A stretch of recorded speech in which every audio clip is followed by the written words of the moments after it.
Welcome back, one and all, to another day, another episode of The Damage Report with me, Iadarola, and joining us, a truly special treat, Senator Nina Turner returns to The Damage Report. How's it going, Nina? So good to be with you, John, and the Dragon Squad, obviously. It's good to have you here. Always enjoy breaking things down with you, but particularly today, we not only have an interesting rundown ready to go, but lurking in the shadows, the possibility of breaking news. I don't know that this is gonna particularly interest Nina, but we're on indictment watch. That we've been told there could be new indictments coming as early as today, and these are the more serious ones. Special counsel's office apparently met with some Trump lawyers. This is the election interference stuff. It might not come today, it might be tomorrow, or maybe there won't be indictments. Maybe he's innocent. But everyone stay tuned because you never know what might happen. Anyway, with that said, while we remain on indictment watch in the background, we're gonna be tracking a bunch of different stories. We're gonna briefly respond to one of the quirky stories of yesterday. That would be the apparent some sort of health issue of Mitch McConnell. We're gonna talk briefly about that, but then much more importantly, did you know it's crazy hot out there? Do you know how hot it is out there? It is so hot for so long that right-wing pundits are kind of having to finally address it. So we're gonna be evaluating a few of those, as well as what the Biden administration is now doing to aid workers who are being exposed to these insane temperatures. Along the way, we're gonna be talking about legacy admissions in colleges, some updates on cops behaving horribly, and more and a lot more besides. In fact, my document for some reason is not registering like half of our stories. So it's gonna be an exciting show one way or the other. I'm gonna try to get that fixed. What you can do is to hit the like button, share the stream, maybe thread about it or X about it if for some reason you're still on that platform. And that way other people can join up, we can chit chat. And if you wanna send us any comments, tweets, or super chats, we'll be responding to as many as we can. And one of you will earn a $100 Blue Apron gift card. So send in your interesting, your insightful, your witty comments, and you just might win big. With all that said though, Nina, you ready to start this thing? Let's get into it, baby. Okay, let's get into it. We're gonna start on a sort of somber, bizarre note with this. This week has been good bipartisan cooperation and a string of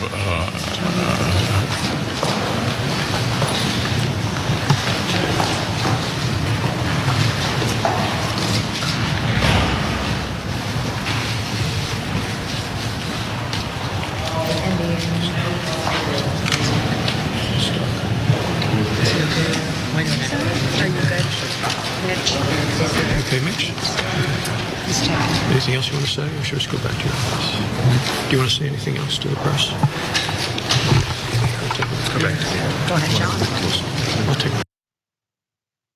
Okay, so setting aside everything we know about Mitch McConnell and the effect that he's had on this country over the last 600 years that he's been serving as a senator, that's scary to see that happen to someone who's mid-sentence, cameras on them, surrounded by their supporters, and it just stops instantaneously with no explanation, seemingly the entire capacity to communicate gone, accompanied with a facial expression that looks like a person seeing to the other side.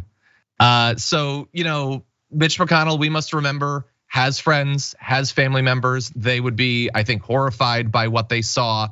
We're gonna have the updates on it and all of that. But Nina, it was a weird moment. You don't generally see that in press conferences. It was definitely chilling, and putting the politics aside and just dealing with him as a human being. Yeah, pretty scary, especially for the people who love him, as you laid out. And there are some people who love him. Now I want to bring the politics back into this. There are far too many of Mitch McConnell's generation, and please forgive me because I am not an ageist whatsoever. I mean, I'm rooting for older Americans because for all of us, we're gonna hit that at some point because we only got two choices: either live long or die young. But this is the point, this is elder abuse. Get over it. I mean, how long do they want to hold on to power? People like him, people like Feinstein, even the prospect of having a rematch between Biden and Trump is scary as well. Mother Nature is gonna have the final say ultimately. And yeah, I mean, this is nothing more than I just got to hold on to power till the grave takes me. And it's sad. That's sad too. So what happened to him is sad, no doubt. No doubt about it. And I sincerely mean that, John. People, who are on that side might not think, no, that is sad, because I don't want to see any elder, anybody that is in the public view, having to endure that.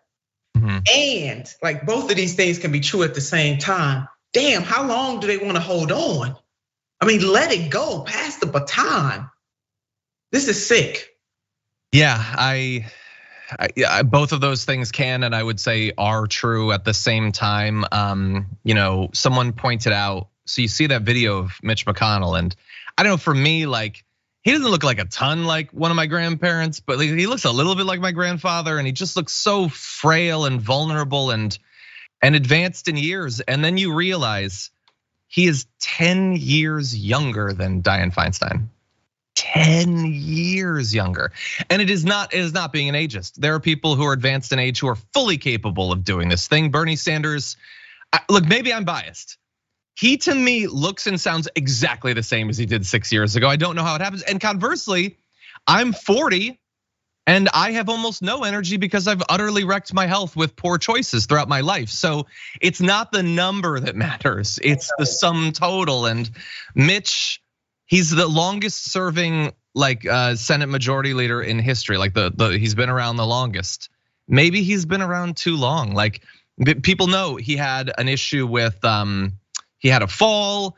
People have mentioned, there was a super chat that mentioned, maybe people don't remember, his olive window when his hand was black in a press conference. Like it looked like when Dumbledore had to touch the Horcrux or whatever. Like, this is a person who has gone through a lot of different health troubles. And look, to be fair, he returned to the press conference. Okay, why don't we play a brief bit of that? You addressed what happened here at the start of the press conference, and was it related to your injury from earlier this year where you suffered a concussion? Is that? No, I'm fine. You're fine, you're fully able to do your job? No. Mr. Lear, can I just get? Okay, so he says, I'm fine. He goes on, and then he started talking again, and he made a joke about Biden.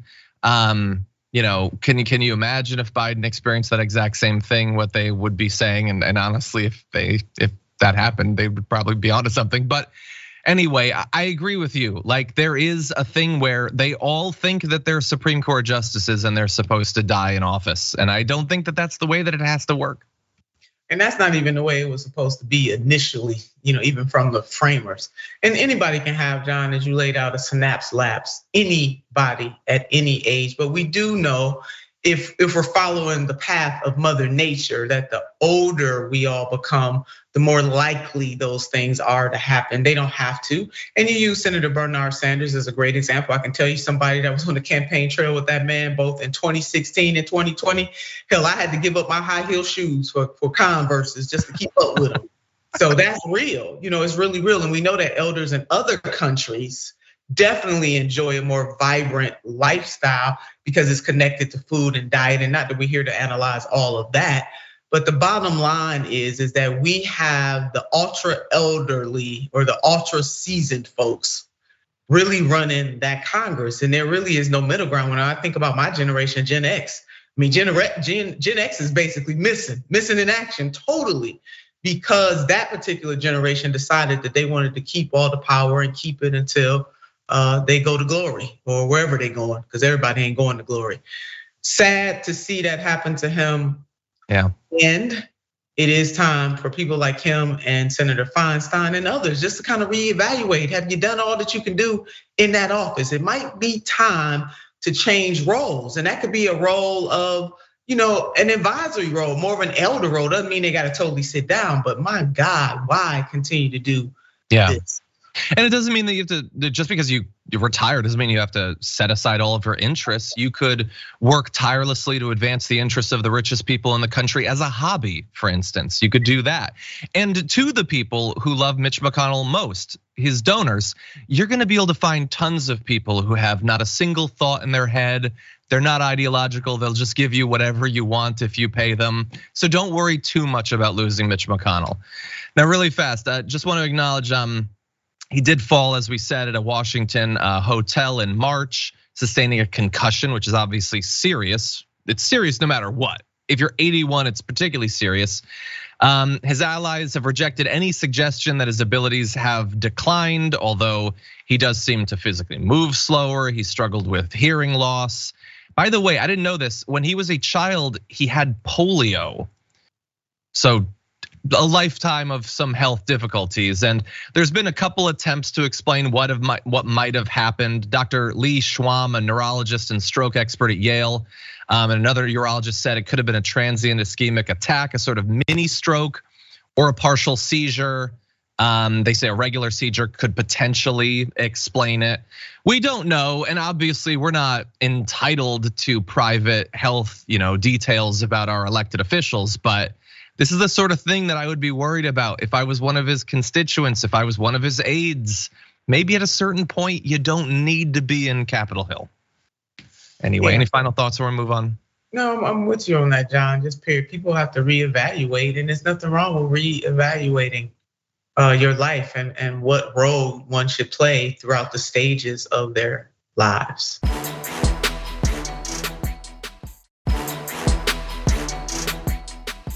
Yeah. Well, with that said, we're gonna move on to very different material. As I alluded to in the intro to the show, things are getting hotter. And I know some of our viewers don't believe that that's true. I'm referring to Congresswoman Marjorie Greene, who says the climate's always changed since God made the earth. I understand what you're saying, but the scientists seem to disagree. So we're just gonna take it seriously for a little bit. But it's getting so hot that right-wing pundits are having to admit it. That doesn't mean they're learning much or changing, but they do have to admit that it is hot out there. Take a look. It's getting hot out there, Harold. It's getting real hot. I don't know what's going on with the weather. If the weather is the same thing as the climate, I don't even know that. I don't know who to believe at this point. I don't know if this is normal. I don't know if this is abnormal. I don't know anything anymore. I don't know who to trust. None of these numbers make any sense to me. Okay, so true words never been spoken. He doesn't know anything. The fact that you just you don't understand the difference between weather and climate. And I understand that he's telling a joke, but do you understand that underlying that is that he actually does not actually understand those things? The numbers do make sense. If you're familiar with the science, if you're familiar with the predictions, all of this makes sense. Not cosmically, like why we would do this to ourselves and our descendants, that doesn't make sense. But the way that the climate heats over time does make sense. The issue is that is not gonna translate as you would expect into maybe rethinking your positions on climate policy. He immediately transitioned to this. If I were Hillary, I would blame China. Good one. Why does she blame the Republican Party when China is the one with all the greenhouse gases? That's where you want to be politically in this. And I don't know anything about the science. Okay, so he doesn't know anything about the science, but he's pretty sure that greenhouse gas emissions cause climate change. So I think he's now caught up to us on that, but doesn't care about our emissions and thinks that the solution to the fact that there's record-breaking heat is to be more xenophobic towards China. Wonderful, Jesse Waters. Glad you got that promotion. Nina, what do you think? Jesse. I mean, he's only the political side of this is only that we need leaders of the world to take climate chaos seriously. Maybe we don't want to call it change because there is a kernel of truth to saying the climate changes all the time, but it becomes, does it change this drastically, this quickly? What do the scientists say in this moment, Marjorie Taylor Greene and others who don't want to use just even a little bit of common sense? John, my grandmother used to say common sense ain't common anymore. But the point about the politics of it is that world leaders need to take climate chaos seriously. It is going to impact all of us. It is impacting all of us. We know that people are dying. I mean, reports from Texas about people literally dying. David Sirota, one of our favorites, and Don't Look Up. This is Don't Look Up, Come to Life. You want to talk about art imitating life? That movie certainly is imitating life. Now, the fact that he is so callous and cavalier in his comments and making the joke about, Secretary Clinton and China makes no sense. This ain't the time for that kind of foolishness. This is a time for a serious global effort to stem the tide of climate chaos that will impact each and every person. It will impact poorer people or more economically and socially challenged people quicker But nobody is going to escape that. Not even you got it with the X trying to get to Mars.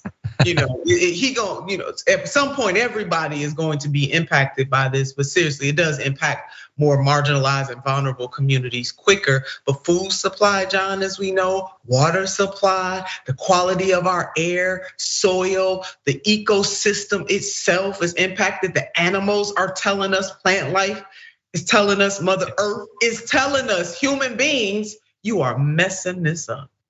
Yeah, every one of those resources is threatened right now, but unfortunately, foolishness is a renewable resource in American politics.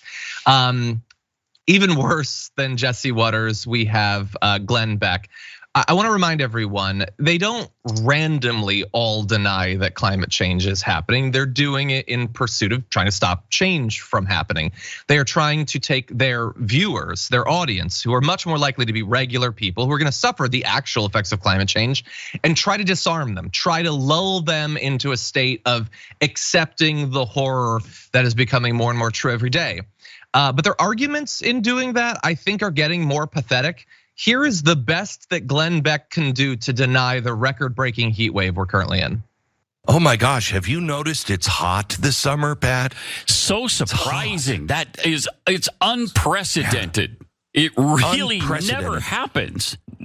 No, I've never experienced a hot summer. They're usually very mild, especially around August. Now, this is a hot summer, but it was also a cold winter. Okay, yes, summers are typically hot. That's a very interesting observation, Glenn Beck. Do you understand the concept of hot-er?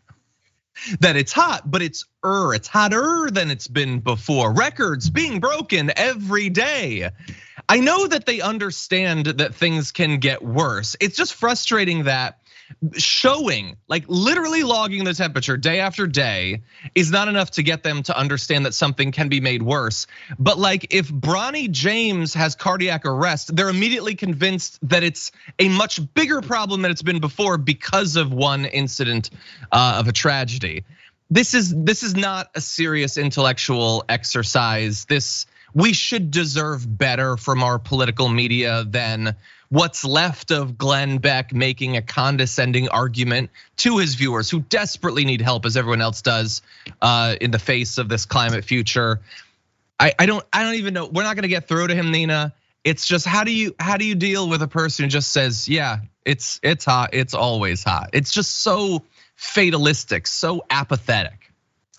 It is, John, and it's so dangerous because your point about their viewers needing this as everybody else, they need to know the truth about this, stating the facts and also stating the risk and the concerns if we do not act as a nation and as a world. And we can make light about many, many things. This certainly is not one of them. This is seriously about life and death of us as human beings and the entire ecosystem that is dependent on us to reverse course here. And scientists warning us that we only have so long to even reverse course before it becomes exponentially harder to really do anything about this. And my last point, Mother Earth is ultimately gonna be all right. She's gonna outlast all of us. But it is human beings, animal species, plant species that will not be all right. But meanwhile, back at the ranch, people like Glenn Beck, Jesse and others make light of a situation that is ultimately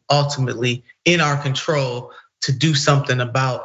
And we make war globally. How about we make climate change a global 911 and bring leaders of the world who seriously want to do something about it? They meet all the time, John. They don't ever really take this seriously enough to push the change that is necessary to get this thing turned around, or at least just to halt so we don't make it worse. We're not doing any of that.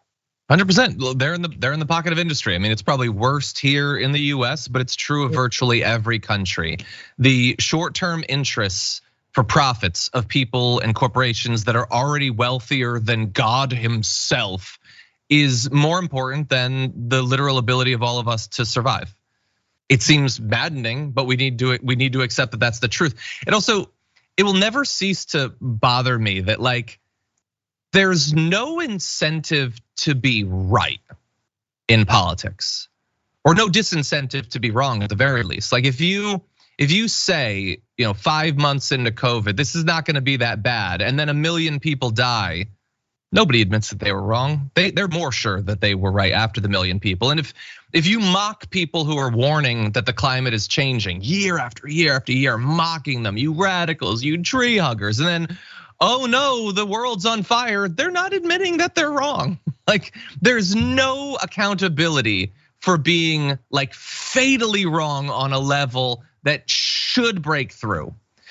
I want to remind people of how bad it is. I know that it's probably not necessary because a lot of you are experiencing this right now. The heat wave that we've been experiencing over the southern tier of the US is expanding into the plains, the Midwest, the Mid-Atlantic, the Northeast. That's pretty much all of us. It's triggered heat alerts for over 180 million people. And look, I know that there's a lot of people suffering out there, but I do want to give you a little bit of good news. Is however bad it is out there, it's probably better than it's gonna be for any summer over the next few decades. So enjoy it while you can. Heat events are already the top annual weather-related killer in the US, especially when they persist over a long period of time, which they are. To give you an idea of how bad it is in particular areas, in New York over Thursday and Friday, the city could see heat index values up to 106 degrees. Baltimore and DC, 110, 105 in Minneapolis, St. Paul. Phoenix saw its 27th day in a row with a high temperature of at least 114 degrees.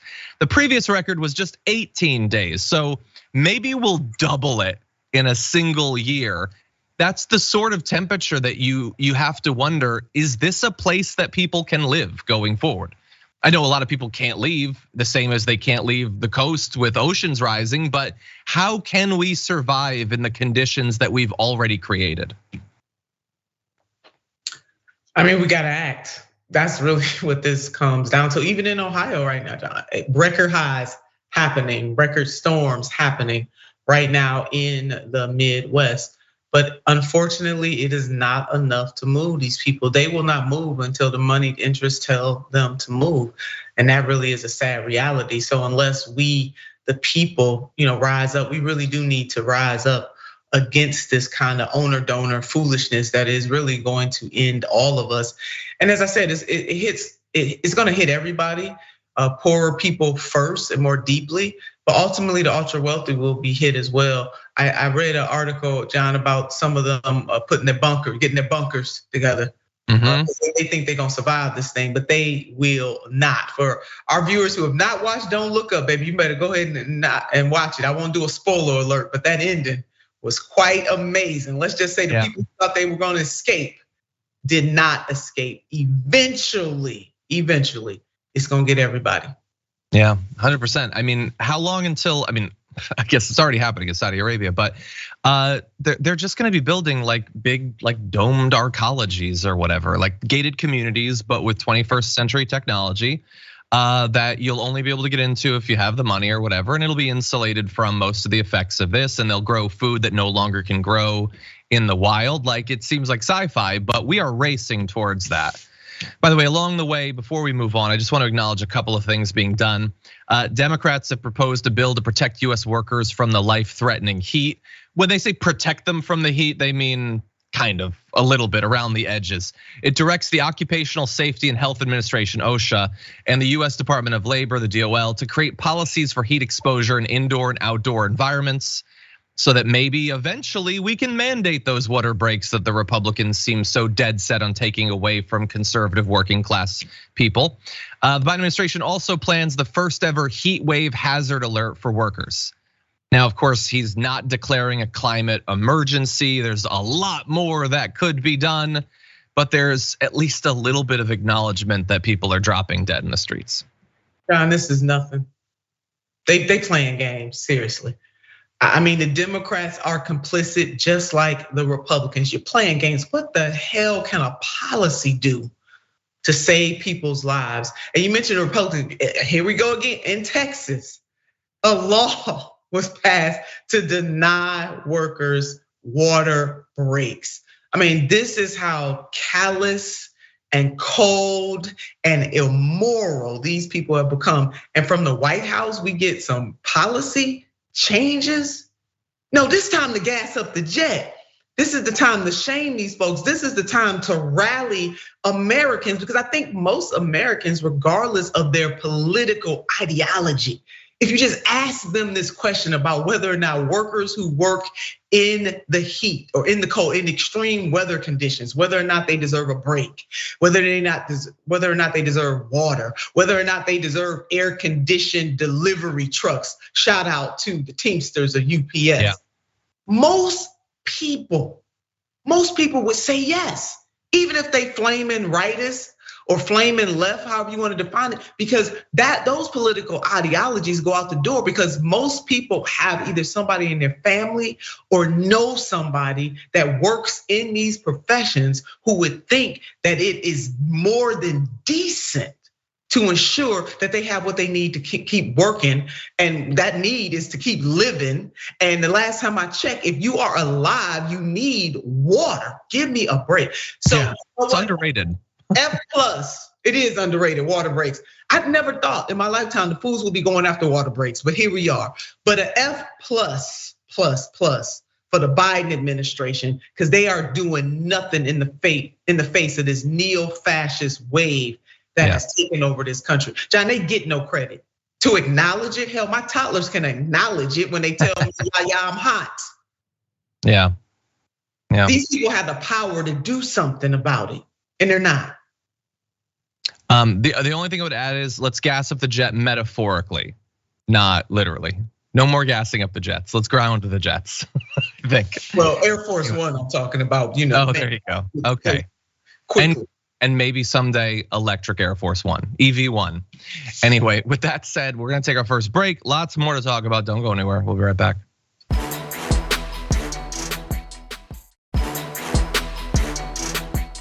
Okay, before we jump back on the news, I'm gonna read one more comment from Sassy McSassface Dragon, who says, the Damage Report is one of my two favorite shows, the other being indisputable. And I was so pleasantly surprised to see Nina Turner back because I absolutely love her. Don't get me wrong, I love so many hosts and guest commentators, but the John Nina combo is among my absolute faves. That's so nice. Thank you, baby. Thank you. Much appreciated.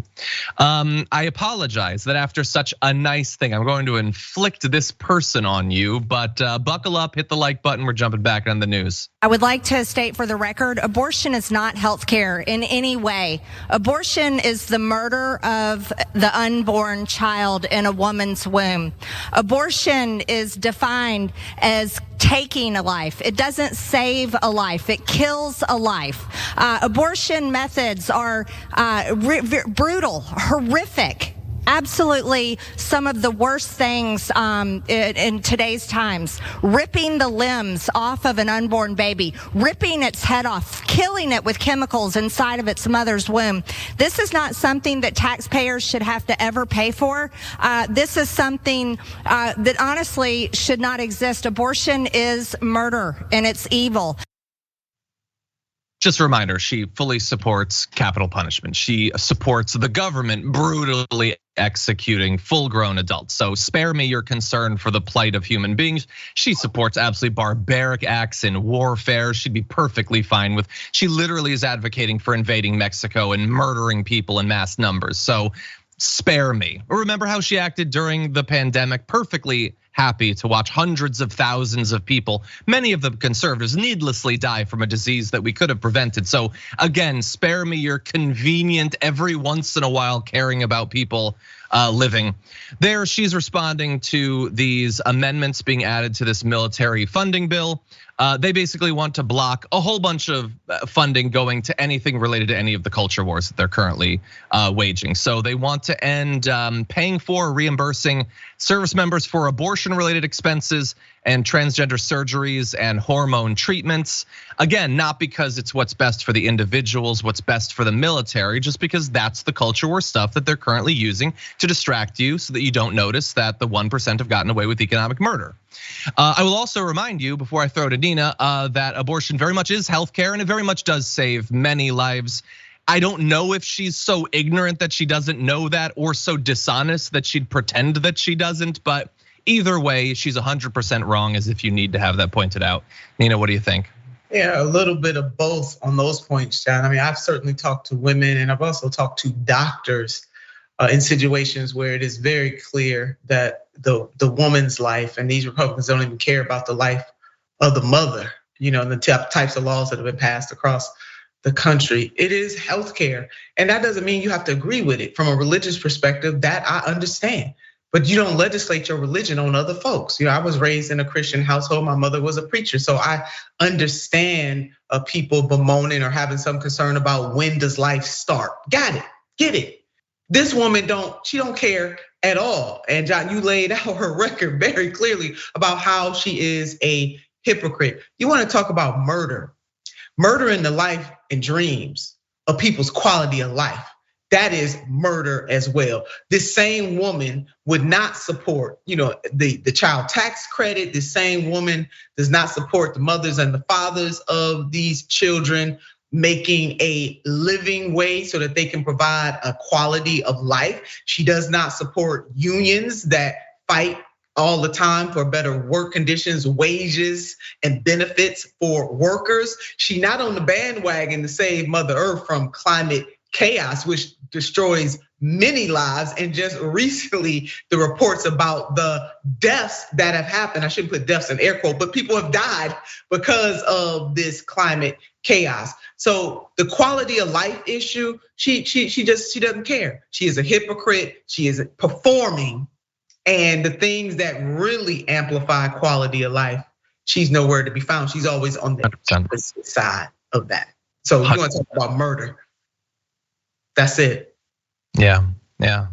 Anyway, I just find the presence of her in this topic to be sickening, utterly unconvincing, by the way. We talked about it in our production meeting.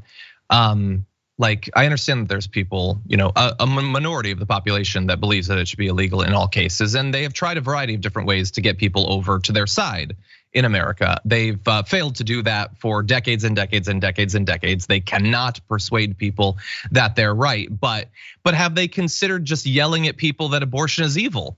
Maybe that'll work. Maybe Marjorie Greene has finally cracked this thing. It's a very sophisticated argument. And by the way, I'm not just throwing this out there for your pleasure. Hopefully I can persuade Marge to iterate on her argument because she does watch the show. Maybe she's watching right now. Anyway, we're gonna move on to a related topic, still around that.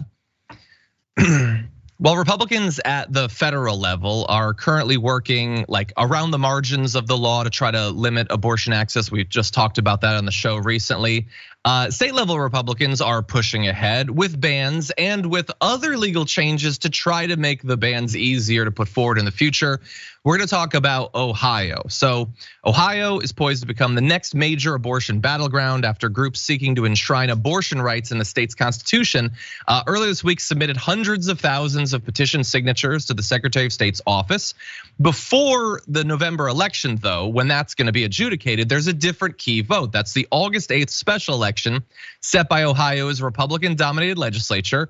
And what they wanna do is they have this thing that's gonna try to raise the threshold for amending the state constitution from the current simple majority to 60%. So this is what they're doing because they fully understand that Ohio does not agree with them on the topic of abortion. They are broadcasting to every single person, we lost, people don't agree with us. We've been able to rig the system enough that we're still technically in power, but we haven't persuaded people of our values, our policies. And so they're trying to raise that threshold. As of right now, the polling is not good for them. 57% opposed it in the last poll I saw, just 26% support it. It's not hard to imagine why. This is literally just designed to strip power away from regular people. Why anyone would support it, I don't understand, except apparently 26% of Ohio values stripping people of their bodily autonomy more than their own political power. So that's an interesting revelation from Ohio. But we turn now to our Ohio correspondent, Nina Turner. What do you think about this? Oh, thank you for that, John. Listen, Ohioans got it, and I'm so proud. The voter turnout in this special election is higher than it has been the last time we had an August election. You want to talk about wasting money. I mean, how many ways can I just lay out how corrupt and ridiculous these Ohio Republicans are? I've served with many of them. They have a super extra super duper majority now since I was in the Ohio legislature. So glad the Ohioans are not siding with them. My second point here is that this is nothing more than a pure unadulterated power grab. And the party of freedom is seeking to take away the freedom of the voters in this great state, which is the power of referendum, from that simple majority to 60%. The party that wants less government is on the hunt in my great state to inject government all up into how the voters of this state have the opportunity to push back on a government overreach led by the Republican GOP in the great state of Ohio. And John, I'm having a flashback to issue 5. You may remember in 2011, when the voters of this state did the ultimate smackdown on the Republican controlled legislature in terms of taking away collective bargaining rights. Imagine if that needed more than a simple majority. The current Secretary of State, Frank LaRose, has made it very clear that this is all about abortion. But I want our viewers to recognize maybe the issue for some folks is abortion. It could be increasing the minimum wage, which there are groups out in Ohio right now collecting signatures to put that on the ballot. Choose your issue, and it could be an issue that I don't agree with. But what should be patently clear is that the voters of the great state of Ohio should have the ability to put things on the ballot that they want to bring to the people without this pure unadulterated power grab coming from the GOP that's saying that absolute power corrupts absolutely. Oh yeah, that's what's popping off in Ohio. But we showing up here, John, and showing out, and I predict that it's going down in flames, baby. I hope so. I'm still gonna be around for that at least. Hopefully we'll be able to report on that positively. In the meantime, the Republicans are doing everything they can to fool people. Before we move on, I'm just gonna acknowledge, man, they do not let a single day go by. These populist Republicans who are just trying to represent those who've been left behind by politicians to tell them to go kick rocks. Like, it's literally saying, all of you who aren't in elected office, shut the hell up. You have no power and you never will. But again, populist. And I know that because Tucker Carlson says the word elites every once in a while.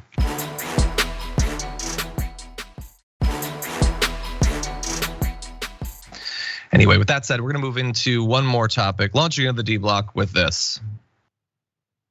Every seat that a university reserves for the already wealthy and well-connected, that is the children of donors and the children of alumni, is a seat not available to a more qualified individual who comes from a financially challenged background or who comes from a minority community.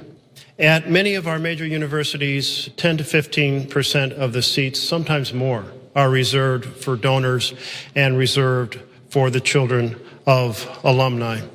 In short, affirmative action for the affluent, the well-connected, the children of alumni, the children of donors is alive and well.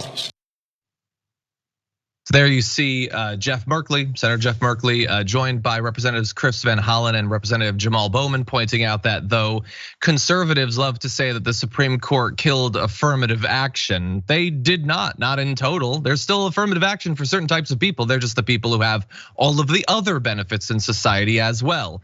And right now they're trying to fight back against that. They are trying to revive the Fair College Admissions for Students Act. It would stop universities that want to have access to the federal financial aid system from giving preferential treatment to children of donors and alumni, effectively letting people just buy their kids' way into college. Remember we had that big national scandal over the celebrities that were getting their kids in by like having them be on the yacht team or the rowing team or whatever. Yeah, they had made the mistake of just tying it to a particular team. They should have just directly bribed the university and then they would have been perfectly fine. Anyway, I know that there's been a lot of talk about these legacy admissions. Nina, I want to get your take on their attempt to stop it. Yeah, I'm glad to see Senator Merkley and others in the House step up on this issue. It will not, though, it will not put a dent in what has happened to affirmative action on the race side of this, not at all. But I'm glad that they are pushing back. I want to see this Congress undo what the United States Supreme Court has done. They do have the power to do that. It's not like we did not see this coming. The Republicans and people who think like them have been working on this for a very long time, just as they have been working on doing away with abortion. Democrats need to get out there ahead of this, stop playing defense and be more offensive. The Republicans have not been shy at all about making it known what their playbook is.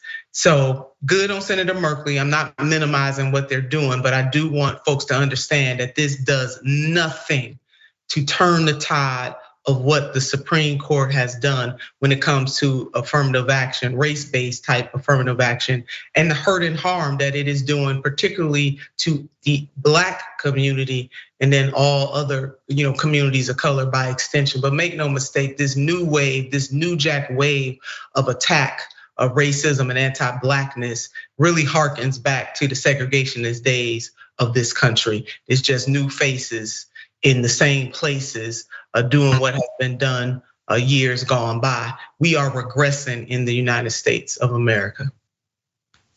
You don't seem very optimistic. I'm gonna try to win you over. Did you know there are some Republicans that also think that we should get rid of legacy admissions? Here's some quotes. Senator John Kennedy, a true titan of the mind. I think legacy admissions, particularly at the super elite universities, demonstrate even for them a large amount of hypocrisy. But I'm just not convinced we have the authority to tell them not to do it. Okay, so that fell apart at the end. Bill Cassidy says it's a little bit interesting that the elite universities, which have done so much virtue signaling with regard to addressing disparities, have this by which to cultivate loyalty among its students. Without taking a position, I can't help but note that irony. Well, maybe you take a position. You're a senator. You can do that, actually. Ted Cruz says, he, by the way, went to Harvard Law. Said that the idea of eliminating legacy admissions would be, quote, certainly a reasonable policy to consider. There's no doubt that in the wake of the affirmative action decision, there are many ways to ensure diversity in university admissions, short of discriminating based on race. Of course, he had to make it racist at the end there because affirmative action discriminates based on race. Decades and decades and decades of universities only allowing white people in, that was not discriminating on race. He has no problem with that. So anyway, I don't feel any more optimistic after that. So I have a feeling you probably don't either. I do not, John, and you just though made a pivotal point, which is affirmative action was correcting wrongs. It was making a crooked path straight. And for Republicans, and again, anybody who thinks this way, they cannot see that. There has been a type of affirmative action in this country for a very long time, starting at its founding. And that was the affirmative type of action for white men in particular who own land, the ultra wealthy among white men, period. That's it. And that type of affirmative action is still going strong in this country. Now, that's not to say that white people do not, poor white people do. That's why I said land owning, wealthy. That was affirmed from the founding of this country, and then it was expanded. As we know, history teaches us. Well, some states they don't want history taught, but history teaches us that those same land holding white males were the only ones that could vote in this country for a very long time until they did universal white male suffrage and blocked women and certainly Black people and other people of color. So when the type of attack that is happening against the Black community, everybody should be concerned because the pathway of true liberation for all people, that path goes through the African American community. So no, I don't feel hopeful. Shout out to Senator Merkley, John, because I don't want, we're laying things out as they are. I'm glad that they're trying to do something, but they're not doing enough. And I don't sense enough outrage for what the Supreme Court did. I mean, pure, unadulterated outrage by people who have special titles. And for this Congress to act helpless, and Democrats in particular, because we know the Republicans ain't gonna rock and roll no kind of way on this for right now on the federal level. It is the Democrats' job to push back, and I mean push back against this hard. We need to expand the United States Supreme Court. We need to do away with the filibuster. Anyway, John, I'm gonna just go ahead and put a period behind, an ellipsis behind this. Maybe we'll get back to it at another time. But no, I'm not feeling hopeful at all. A lot of changes definitely deserve a serious look. With that said, we do have to take our second break of the hour. When we come back, though, we want to update you on a couple of stories that we'd previously covered on the show involving cops getting away, in some cases with very close to murder. We have some updates, very important updates, so don't go anywhere. We'll be right back.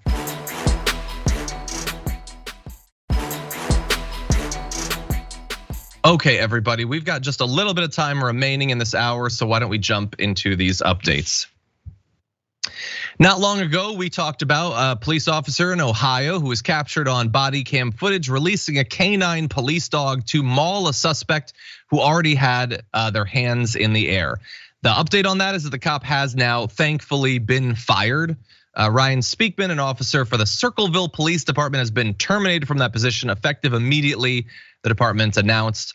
They said Speakman's action during the review of his canine apprehension of suspect Jadarius Rose on July 4th show that Officer Speakman did not meet the standards and expectations we hold for our police officers. We showed you at the time the video footage. There was a bunch of cops surrounding Jadarius, who was hands in the air, no weapon, no threat. One of the police officers was yelling repeatedly, "Do not release the dog," for what felt like 30 to 40 seconds. And then Speakman released the dog who bit Jadarius. Totally needless. It is just one of many needless uses of dogs like that, both by police officers in the field as well as in like prisons and jails as well. So good to see this at least. Thankfully people focused on this story. They made it national news. If not for that, would the person have been fired? I don't know, Nina. I don't know. No, probably not, John. I mean, this is a sickness, and obviously this officer, let's call it what it is sick.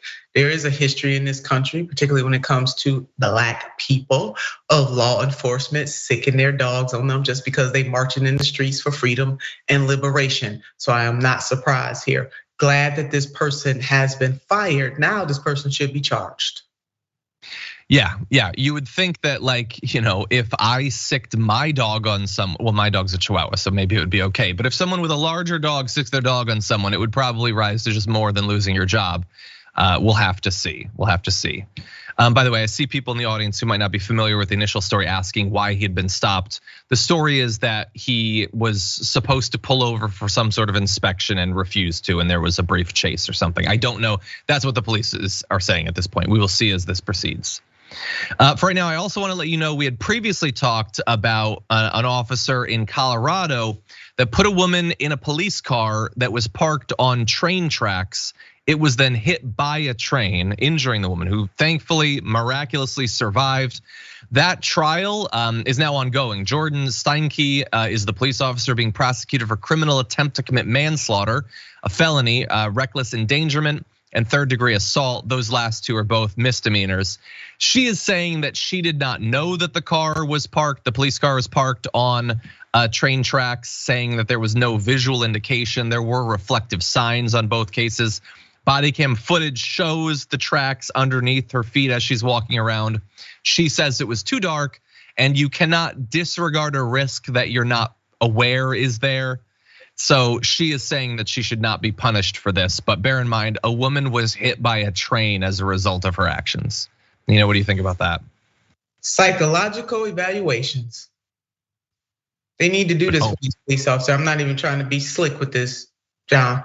Before they enter, a psychological evaluation, and throughout their career, a psychological evaluation. This is a bunch of BS, and this officer knows it. She put this woman's life in danger. She put other people's life in danger, and it was just a callous disregard. That's it, and that's all. So hopefully there will be some justice that comes out of this, but that the woman that was hit, her life will be forever changed. Yeah. It will never go back to normal. But psychological evaluations for these folks. Yeah, and to be clear, I can't speak for everyone, but it wasn't my belief when we initially reported on that she did it intentionally. I don't care if it was, well, I mean, if it was intentional, then that's worse. But the fact that you did it, like that, there has to be punishment. You can be punished. Maybe this is gonna blow her mind. You can be punished for doing things that have disastrous consequences that you didn't do intentionally, because sometimes actions require consequences. Anyway, people are also saying that in the first case, Jadarius had a missing mud flap. I had not previously seen that reporting, but thank you to the member of our audience who said that. That's all the time we have in the first hour. More to come in the aftermath. We'll be right back.